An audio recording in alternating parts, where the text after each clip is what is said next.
Chapter 10. Unwanted Company and an Unexpected Guest. I tried to tell myself that Pesky wasn't that incompetent. The police force would surely perform a complete investigation, and Daisy Sumner had misunderstood whatever she had overheard from her husband, Officer Sumner. I hadn't committed any murder, and I was not going to jail, I admonished myself sternly. Still, none of my internal pep talk was making me feel any better. I had finished the filing and was sitting at the desk while the clock clicked each agonizing second off in the background. Thankfully, Mrs. Casings had a call and bustled off to her office, no doubt to disclose more details to the next poor soul who bothered to listen. Jerking my gaze away from the front window, I decided to do something useful. Opening the bottom drawer of the reception desk, I rummaged through my purse until I found Carl's emergency contact sheet in the rental agreement. I quickly glanced over it. The emergency contact information was blank. Why hadn't he filled it out? I wondered. I was certain I had asked him to write down the important information. Unfortunately, it appeared I had no one to call to tell them about Carl's demise. Plus, no one to take Carl's cat. I sighed. I hoped Cat wasn't going to get attached to the feline. It appeared I would have to try to find the cat a home. Stuffing the paperwork back inside my purse, I shut the drawer just as the bell tingled over the front door. Maisie Alderson. Just great. Maisie was Daisy's daughter in every way. I had gone to school with her. She had been the one person I could have done without. Now her self-importance was even more inflated by her being married to one of the local councilmen, Dave Alderson. I pasted a forced smile on my face. Maisie? Violet, said Maisie in surprise. I'm not sure why she was surprised. She knew I worked here on occasion. It wasn't a national secret. Can I help you with something? I'm sure you couldn't. Her voice dripped honey even as she eyed me with distaste. How is your daughter, anyhow? Cassandra, right? Katrina, I responded coolly. She's doing great. I have high hopes for her.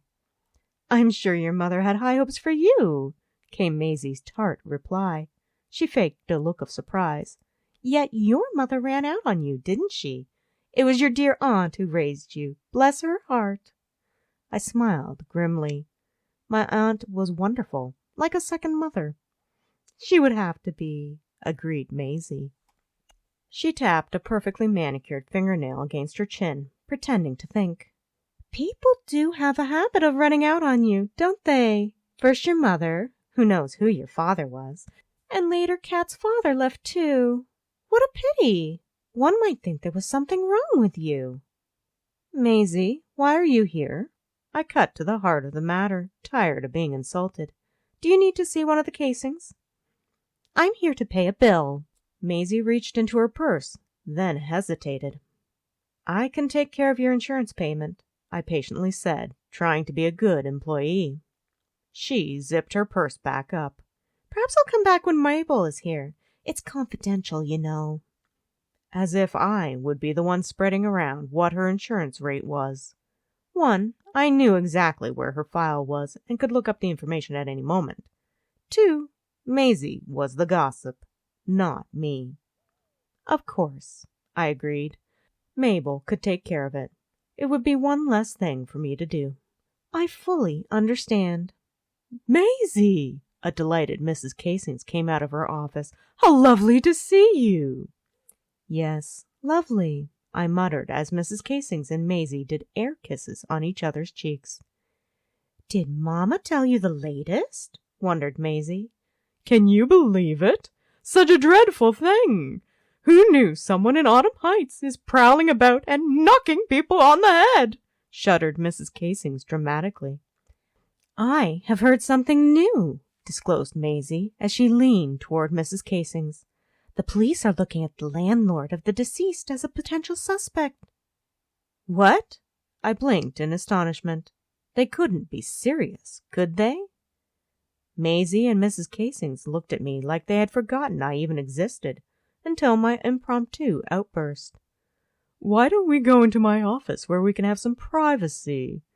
asked Mrs. Casings, the censor in her voice directed at me. "Absolutely," huffed Maisie, preceding Mrs. Casings to her office. They couldn't be right, I tried to reassure myself. Why would anyone think that I would kill Carl? He was my tenant. I was losing money by having the apartment vacant. Besides, no one would be stupid enough to find the person they had killed and phone it in to the police. No, they were just a bunch of gossiping people who wouldn't know the truth if it hit them in the face. Imagine if they realized I was the landlord and the person who found Carl. What would they say then? Good thing the gossips hadn't figured that out yet. I didn't even want to imagine what would happen if they did. Hopefully the police would arrest someone soon for the murder, and everyone could just forget about me. My cell phone rang its merry little tune from my purse in the drawer in the desk. Opening the drawer, I quickly rummaged around until I had it in my hand. I frowned as it appeared to be an unlisted number. "Hello? Miss Violet Resauter?" I recognized the voice as Officer Pesky's, and my heart leapt in my chest. I drew in a deep breath and reminded myself I was not guilty. No one got arrested on the phone, and it would be okay. Once again, I ignored his mispronunciation of my name. "Yes?" "Officer Pesky here. I need you to come down to the police station." I tried to swallow. It ended up being a lump in my throat, so my voice was very hoarse as I replied, "Why?" "Your daughter, Katrina, was found interfering with an investigation. I need you to come and sort this out." Thank you for listening. Did you know that I also write sweet romance with a flair for drama and excitement? That's right, you can find the Ramsley Brothers on Amazon or by searching YouTube for my other audiobooks. Happy listening!